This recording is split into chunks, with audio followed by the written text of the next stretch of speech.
Hi అందరికీ, welcome to Surya kitchen. నేను మీ సూర్య. ఈరోజు నేను శనగపప్పు కొబ్బరికాయ కూర ఎలా వండాలో చేసి చూపిస్తున్నాను. చూసి ట్రై చేయండి, చాలా బాగుంటుంది. ముందుగా స్టవ్ వెలిగించుకుని ముగ్గుడు పెట్టుకున్నాక 2 స్పూన్లు ఆయిల్ వేసుకుని 2 ఉల్లిపాయలు ఇలా చిన్న ముక్కలుగా కట్ చేసుకుని 4 పచ్చిమిర్చి ఇలా పొడవుగా కట్ చేసుకుని ఇవి కొంచెం వేగినాక దీంట్లోనే 1/2 స్పూన్ పసుపు, రుచికి సరిపడా సాల్ట్ వేసుకున్న తర్వాత బాగా కలుపుకొని మూత పెట్టుకుని గోల్డ్ కలర్ వచ్చే వరకు వేయించుకోవాలి. దీంట్లోనే హాఫ్ కప్పు శనగపప్పుని ముందుగానే నానబెట్టుకోవాలి. మనం ఒక 2 గంటల ముందు నానబెట్టుకుని ఉంచుకోవాలి. తర్వాత తీసుకుని ఈ విధంగా వేసుకుని బాగా కలుపుకొని మూత పెట్టుకుని కొంచెం ఉడకనివ్వాలి.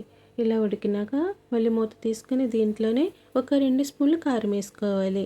ఇలా వేసుకున్న తర్వాత బాగా కలుపుకొని దీంట్లోనే ఒక గ్లాసున్నర వాటరు వేసుకోవాలండి. ఎందుకంటే శనగపప్పు ఉడకాలి కదా, అందుకని గ్లాసున్నర వాటర్ పడుతుంది.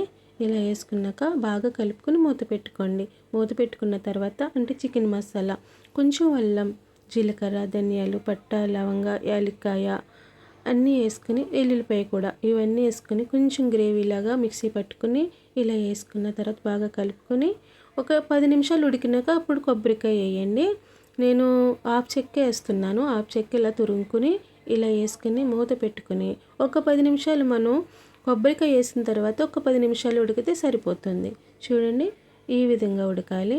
ఇలా ఉడికిపోయిన తర్వాత మనం బౌల్లో తీసేసుకుందాం. కొత్తిమీర ఉంటే వేసుకోండి.